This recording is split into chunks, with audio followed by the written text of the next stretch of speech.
Hello friends, I recently reviewed this LEGO Technic submarine and I was pleasantly surprised to see that it could accommodate a minifigure, although no minifigure was included in the set, but you can easily get this minifigure separately for a cheap price.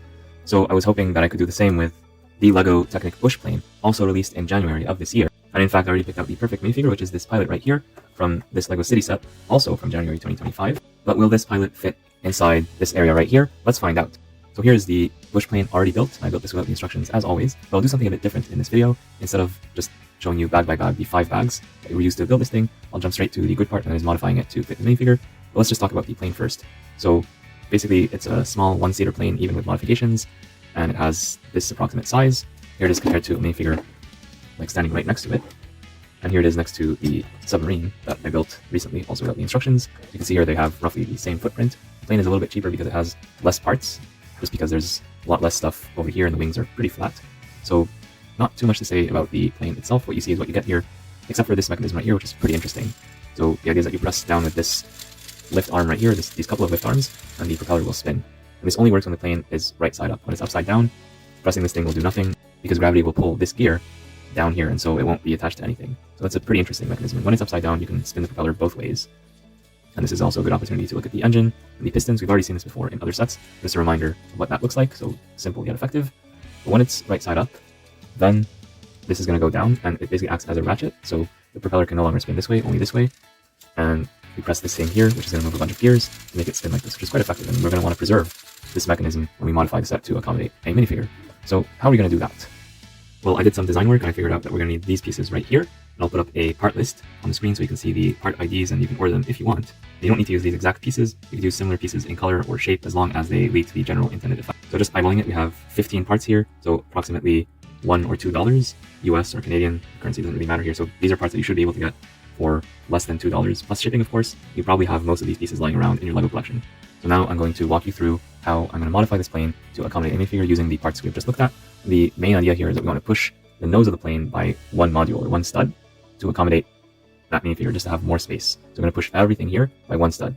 And to do that, we're going to need to move this black piece, so not the wings will stay where they are. We'll move this black lift arm by one, and then everything else will follow. So here's how I'm going to do that. I'm going to first remove this axle right here in light bluish gray and push the pieces forward by one, and I'll detach and reattach the wings backwards by one. So forwards and backwards, those two are going to cancel out so that the wings stay in place. I'm going to use this brake separator to help. This brake separator is not included with either set. And one common tactic is to use one axle to push another. Now the outgoing one, I'm using it to push the new axle in. So we're basically locking only these 3 parts together instead of all 5 of these. And these wings are attached from here, but it's only by this lift arm, so there's some flexibility. Technically, you're not supposed to do this, but if you do it gently, you don't break the parts, it's not going to be an issue. Actually, it might be a good idea to just detach this temporarily and bring it back later on. This way you can just pull the wing a lot more easily. No, actually, another thing we need to do is remove this axle right here. This one in tan, because it's also holding up the wing.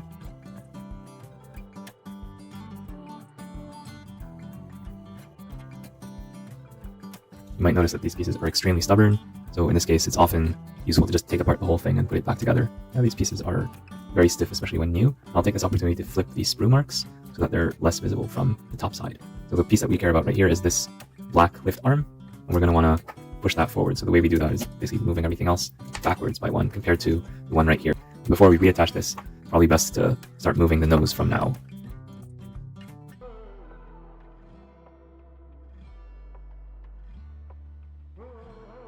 Well, you're also going to need these 2 blue pins with friction.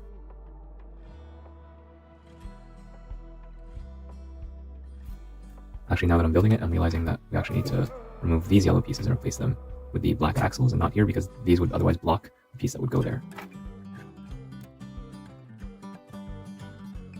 Don't push these in too much, otherwise it will interfere with the mechanism with the gears. Although this lift arm is going to go here, so actually these two need to be swapped. I did not do a full design in LEGO Bricklink Studio, I just did it on the back of a napkin just to get the general idea across. And now I'm going to basically design and build it as I go, and I think that's part of the fun. Don't be afraid to make mistakes, don't be afraid to try something new.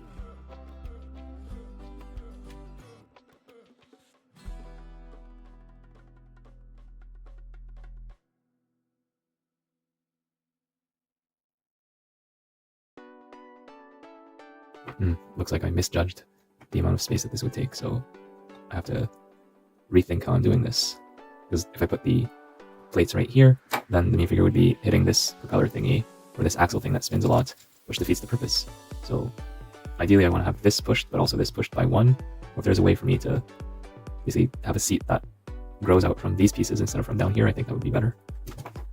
Actually playing around the pieces more, I found out that I can solve this in system instead of using Technic, and that's actually easier to do. So basically, instead of trying to attach this from the front where we don't have the space we want the minifigure to be, we're going to attach this from the back where we do have the space.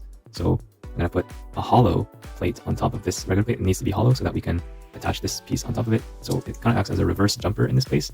And now we have 3 modules, which corresponds to 1, 2, 3 modules. And now you can use any combination of LEGO system pieces and plates to be specific, ideally in the appropriate color, to connect this assembly right here, specifically this barrel, to this thing right here. So any pieces that you have will do. Looks like it does not fit here. It fits here. So this is useful for stability, but it will not fit here, unfortunately. So we're going to still have to use this attachment point. Although with this bar here, it's going to be a lot more stable.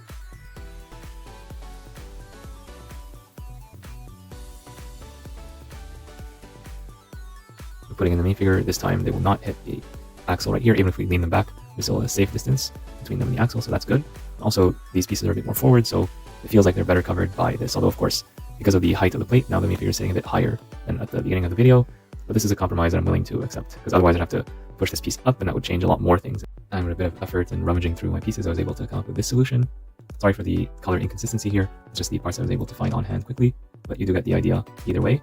This does not hold itself together very well, so try not to disturb it too much once the minifigure is placed inside. It might actually be an illegal connection now that I think about it, because I think I might be off by half a plate. My next thought is just remove the problem altogether by using this bar piece and attaching these pieces on top of it directly. I'll start with the black ones. So this way you're guaranteed to be flush with the surface, and we won't have that pesky 1/2 plate offset. And from here we can attach this plate where the minifigure actually sits.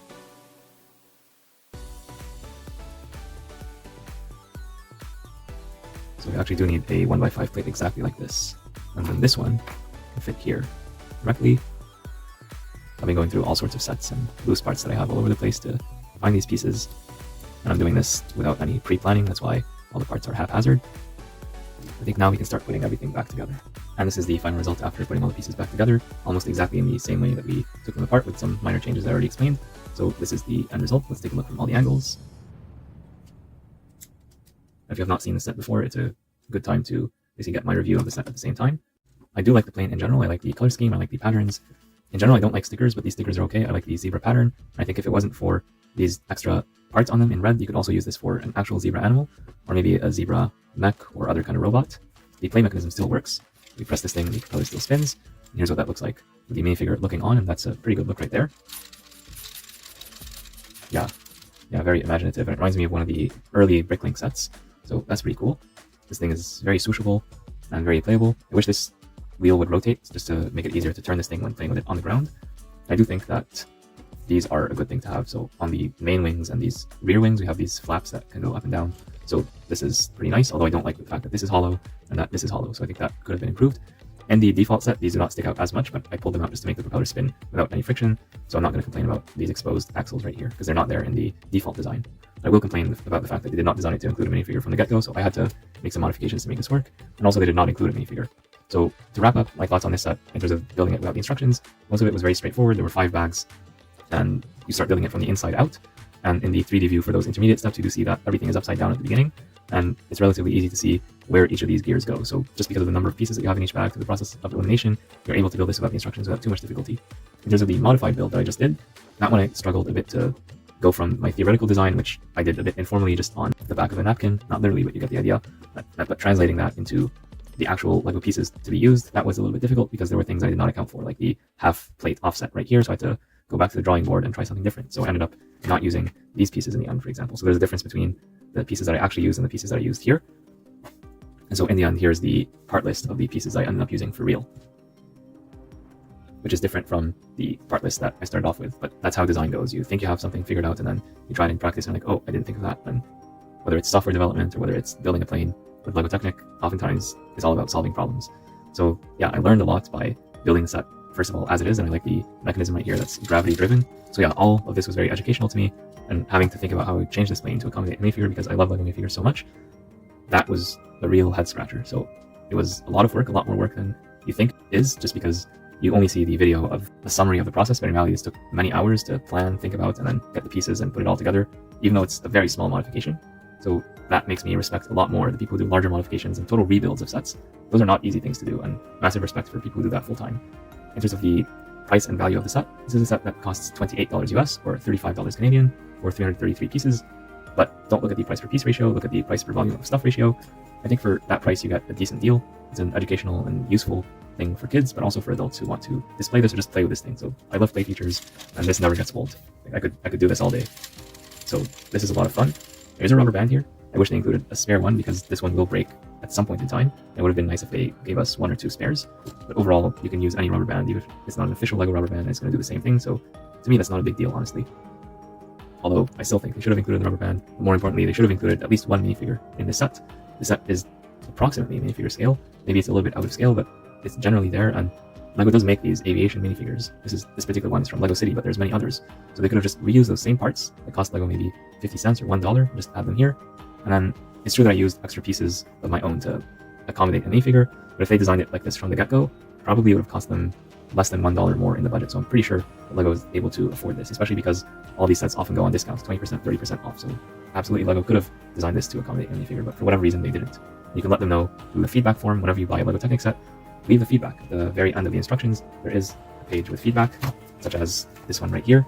This is another instruction manual for another set, but it's the same idea. So go here, product feedback, and let them know what you think of LEGO Technic sets not including minifigures, and maybe then they will start to include them more and more. So yeah, those are my thoughts on this set. What do you think? Let me know in the comments down below. Do you appreciate this different format of this video where I spend less time talking about the default set and the build experience and more time talking about how I modify it? These videos are a lot more effort for me to make, but if there's an audience for them, then I think that effort is worth it. So do let me know in the comments. Thank you so much for tuning in, and I'll see you all in the next one.